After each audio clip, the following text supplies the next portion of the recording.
नमस्कार, मैं श्यामगिरी। आप देख रहे हैं टीवी टीएफडी न्यूज 24। टीवी टीएफडी न्यूज 24 में आप सभी दर्शकों का स्वागत है। बंगाल का बवाल थमने का नाम नहीं ले रहा है। बंगाल के अंदर भारतीय जनता पार्टी जिस तरह से बवाल करवा रही है, यह एक सोची समझी रणनीति के तहत कहा जा सकता है, क्योंकि जिस तरह से बंगाल चुनाव जीतने के बाद और किस तरह से जीती पूरी दुनिया जानती है। थू थू थू थू हुआ थूक रहे हैं लोग, लेकिन यह जीत भी किस काम का जिस जीत पर लोग थूकना शुरू कर दें। यह तो उसके लिए लागू होता है जिसकी कोई इज्जत हो, और जिसकी इज्जत ही ना हो उसको कोई बेइज्जत क्या करेगा, पहली चीज। और दूसरा, टीएमसी के कार्यकर्ताओं को और टीएमसी के नेताओं को जिस तरह से निशाना बनाया जा रहा है भारतीय जनता पार्टी द्वारा, वह बहुत दुखद है। लेकिन दुर्भाग्य यह भी है कि जब भी ऐसा कोई काम भाजपा करवा रही है तो वहां प्रशासन नहीं पहुंचता है। इससे पता चलता है कि किसका हाथ है इसमें। जो घटना घटी है वह बहुत चिंताजनक है, क्योंकि किसी आम व्यक्ति पर नहीं घटी है, इस देश के एक सांसद पर घटी है। टीएमसी के नेता और टीएमसी के सांसद अभिषेक बनर्जी को सोनारपुर में उनके ऊपर अटैक कर दिया गया, और जिस तरह से अटैक किया गया और उनके साथ मारपीट की गई, कपड़े फाड़ दिए गए, हेलमेट पहना करके उनको लोगों ने वहां से निकाला, लेकिन प्रशासन का कहीं अता पता नहीं चला। यह व्यवस्था है भारतीय जनता पार्टी की। जब से बंगाल के अंदर सरकार आई है तब से उत्पात मचा रखी है भारतीय जनता पार्टी। जैसे लग रहा है कि बपौती है किसी का यह देश।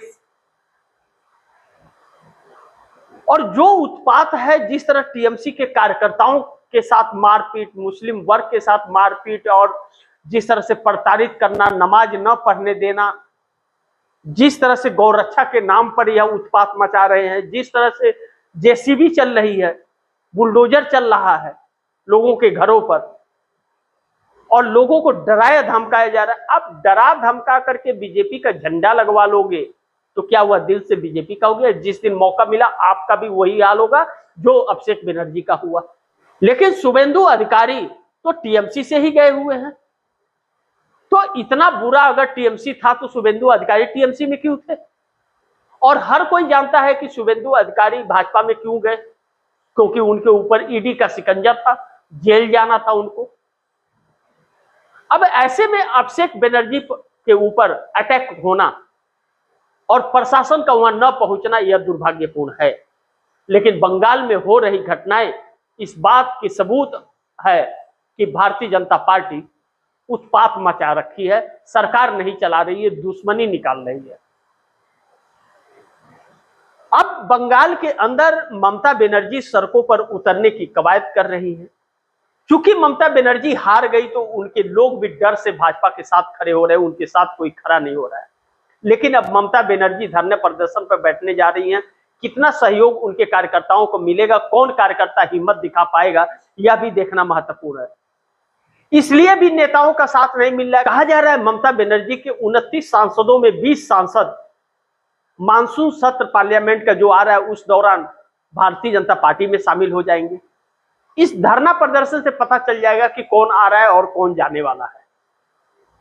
अब ममता बनर्जी 6 जून को इंडिया गठबंधन की बैठक करने वाली है, इन सब पर चर्चा होगा। लेकिन इंडिया गठबंधन की बैठक का अभी और छोर नहीं दिख रहा है, क्योंकि हर किसी के तरफ से स्वीकृति नहीं आई है। यानी कि इंडिया गठबंधन है ही नहीं, खत्म हुआ पड़ा है, उसे जोड़ने की कोशिश कर रही है। लेकिन यही ममता बनर्जी उस इंडिया गठबंधन में फूट डाल रखी थी, एक ही नहीं होने दी कभी, और ना खुद एक हुई थी। अब उल्टा अपने ऊपर आ गया है, तो इंडिया गठबंधन का नाम आ रहा है। लेकिन 6 जून को बैठक होती है अगर, तो अच्छी बात है, एक समन्वय बनता है, तो यह देखना महत्वपूर्ण होगा। लेकिन दूसरी तरफ चिंता की बात यह भी है कि इस देश के युवा अपने हक की लड़ाई के लिए सड़क पर उतर रहे हैं। 16 लाख लोग सड़क पर उतर करके मोदी सरकार का विरोध किए हैं। 16 लाख लोग। कहीं पानी के लिए, जल के लिए परेशान है, कहीं पेपर लीक से बच्चे परेशान हैं, अपने भविष्य को लेकर के चिंतित हैं बच्चे। राहुल गांधी लगातार जिस तरह से बच्चों के साथ खड़े हैं, मजदूरों के साथ खड़े हैं, ऑटो ड्राइवर के साथ खड़े हैं, किसानों के साथ खड़े हैं, यह सराहनीय है। लेकिन जो लड़ाई लड़ रहे हैं राहुल गांधी, आगे कांटों भरे हैं, क्योंकि यह सरकार कुछ समझती नहीं है किसी को। अभिषेक बनर्जी के ऊपर जो अटैक हुआ इसका उदाहरण है, लेकिन राहुल गांधी पर वह प्रक्रिया अपना पाना भारतीय जनता पार्टी के बूते में वह दम नहीं है, यह भी सच है। अब ऐसे में भारतीय जनता पार्टी घिर गई है। अभी तक शिक्षा मंत्री धर्मेंद्र प्रधान के इस्तीफे की बात हो रही थी, लेकिन अब नरेंद्र मोदी का इस्तीफा मांगे जाने लगा और कहा जा रहा है छात्रों की तरफ से, प्रभु झोला उठाओ और चल बसो, यहां से तुम्हारी जगह नहीं है, यहां पर जरूरत नहीं है। अब अभी झोला उठाने की और जाने की और इस्तीफे की बात हो रही है। यह आक्रोश अगर बढ़ता है तो कहीं चंद्रबाबू नायडू की बात तो सच नहीं हो जाएगी। चंद्रबाबू नायडू ने कहा था इनसे पंगा मत लो, इनका गुस्सा अगर भड़क गया, आप दबाने की कोशिश किया, गुस्सा भड़क गया तो संकट आ जाएगा। क्योंकि हम देख रहे हैं कि बांग्लादेश, नेपाल, श्रीलंका में क्या हुआ, हमारे पड़ोसी देश है, तो क्या उससे भी सबक नहीं ले रही है यह सरकार? इतनी तानाशाह हो गई है। धर्मेंद्र प्रधान ने गलती की है, वह सरकार को नहीं संभाल पाए अपने विभाग को, तो उनका इस्तीफा होना चाहिए। एक नकारा व्यक्ति उस कुर्सी पर नहीं बैठ सकता जो लाखों लोगों के भविष्य के साथ खिलवाड़ करता हो। लेकिन भारी भरकम पैसे लेकर के पेपर लीक किए गए, इस तरह की भी चर्चा चल रही है। अब ऐसे में कहा जा रहा है ऊपर से चपरासी से लेकर के मंत्री तक इसमें शामिल हैं। मैं नहीं जानता सच्चाई क्या है, लेकिन कुछ तो है, नहीं तो पेपर लीक कैसे हुआ? अब सेना से पेपर कराने की बात कही जा रही है, पब्लिक को यह मंजूर नहीं। क्या सरकार इतनी निकम्मी हो गई है कि सेना उतारना पड़ रहा है? जो बॉर्डर की सुरक्षा के लिए सेना होती है वो बच्चों को पेपर कराएगी, तो सरकार क्या करे? सरकार तो पूरी सरकार सेना के हाथ में दे दे, सेना संभाल लेगी। अब यह गुस्सा आम लोगों का है, मैं नहीं कह रहा हूं, यह मेरा कथन नहीं है, आम जनता का कथन है। आम लोग यह चर्चा और बात करते हुए पाए जा रहे हैं। ऐसे में 16 लाख बच्चों को देख करके सड़क पर और सरकार के हाथ पांव फूले हुए हैं। नरेंद्र मोदी अपने दफ्तर में और बाहर 16 लाख लोग, सोचिए कि नजारा क्या था। पूरी दुनिया में यह बात छप रही है, लेकिन हमारे देश का न तो मीडिया दिखा रहा है और न तो अखबार छाप रहा है। कितना दुर्भाग्यपूर्ण है। यही कांग्रेस के टाइम होता तो हर अखबार और टीवी चैनलों में ब्रेकिंग चल रहा होता, लेकिन इतने बिक चुके हैं यह पत्रकार कि सरकार की गुलामी करते हुए नजर आ रहे हैं, लेकिन लोगों का दर्द इसे नहीं दिख रहा है। ऐसे में महंगाई की मार जो पड़ रही है, जो तंगी आ गई है, वह तंगी भी बहुत कुछ ब्याह कर रही है। अब कहा जा रहा है सरकार के पास पेट्रोल, डीजल, गैस का बस 4 दिन का स्टॉक बचा हुआ है। विदेशी मुद्रा लगातार खत्म हो रहा है। कहा जा रहा है कि एक हफ्ते के अंदर $7.6 बिलियन कम हो गया है विदेशी मुद्रा हमारे देश में।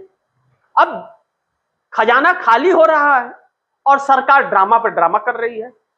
जिस तरह से यूरिया हो, रेयर अर्थ हो, बाकी चीजें जो हैं, खाने पीने के सामान हो, पेट्रोल, डीजल, गैस हो, हर चीज जब नहीं मिलेगा तो लोग चलेंगे कैसे और जीवन कैसे चलेगा?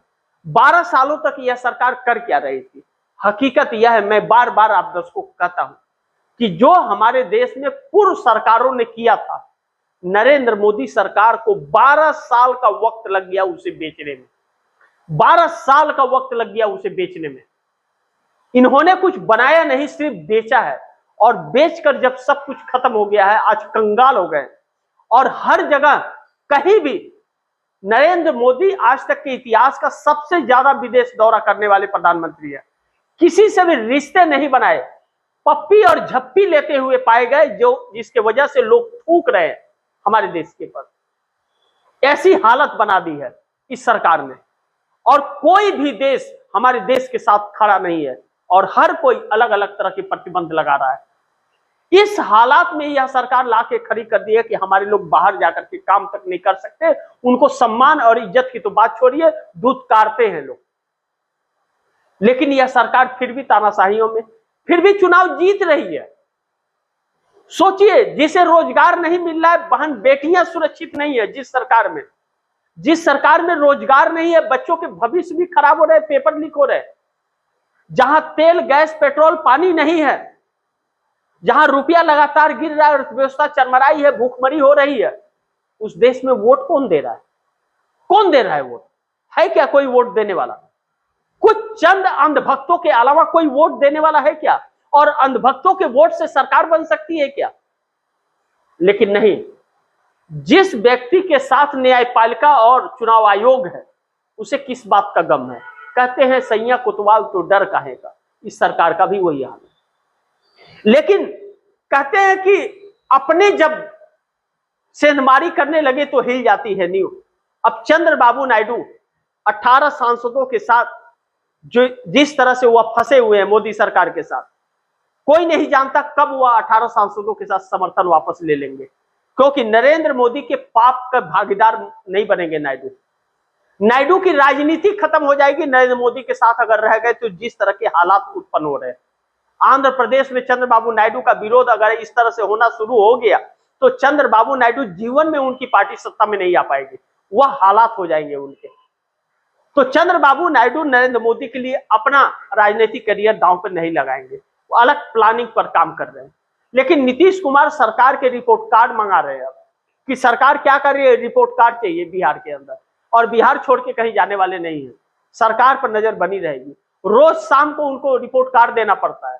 दिल्ली से मोदी और शाह के रिमोट से बिहार नहीं चलेगा। जिस दिन चलाने की कोशिश की 85 एमएलए 12 सांसदों का समर्थन वापस हो जाएगा। यानी कि नीतीश नायडू दोनों के प्लान तैयार हैं, फैसला मोदी को करना है। एनडीए गठबंधन की बैठक जो 10 जून को बुलाई गई है उसमें नीतीश कुमार के आने की संभावनाएं नहीं है, नीतीश कुमार उसमें शामिल नहीं होंगे, इस तरह की चर्चा चल रही है। और नीतीश शामिल नहीं हुए तो इसका मतलब साफ है कि नीतीश कुमार जिस प्लान पर काम कर रहे हैं, मिशन 130 विधायक, यानी कि बिहार की सरकार बदलने जा रही है। बिहार सरकार बदलने का मतलब है कि दिल्ली हिलने वाली है। चंद्रबाबू नायडू तैयार ही हैं, और बंगाल के अंदर जो बवाल है, ममता बनर्जी कितना उसे आगे बढ़ाएंगी यह देखना बड़ी महत्वपूर्ण होगा कि उसकी लड़ाई लड़ पाती है कि नहीं, लगाम लगा पाती है कि नहीं। लेकिन राहुल गांधी के चट्टान की तरह खड़े होने के बाद नरेंद्र मोदी सरकार हिली हुई है। छात्र अब शिक्षा मंत्री धर्मेंद्र प्रधान के साथ साथ नरेंद्र मोदी की भी इस्तीफे की आवाज उठाने लगे हैं। बाकी आप दर्शक क्या सोचते हैं, आप दर्शकों की क्या राय है, क्या सुझाव है, कमेंट बॉक्स में जरूर दीजिएगा। इस खबर को ज्यादा से ज्यादा शेयर कीजिए, अपने दोस्तों को भी कहिए आगे शेयर करें। और आपने अगर टीवी टीएफडी न्यूज़ 24 को सब्सक्राइब नहीं किया, सब्सक्राइब कर लीजिए, अपने दोस्तों को भी कहिएगा सब्सक्राइब करें। मिलते हैं अगली खबर के साथ, तब तक के लिए नमस्कार।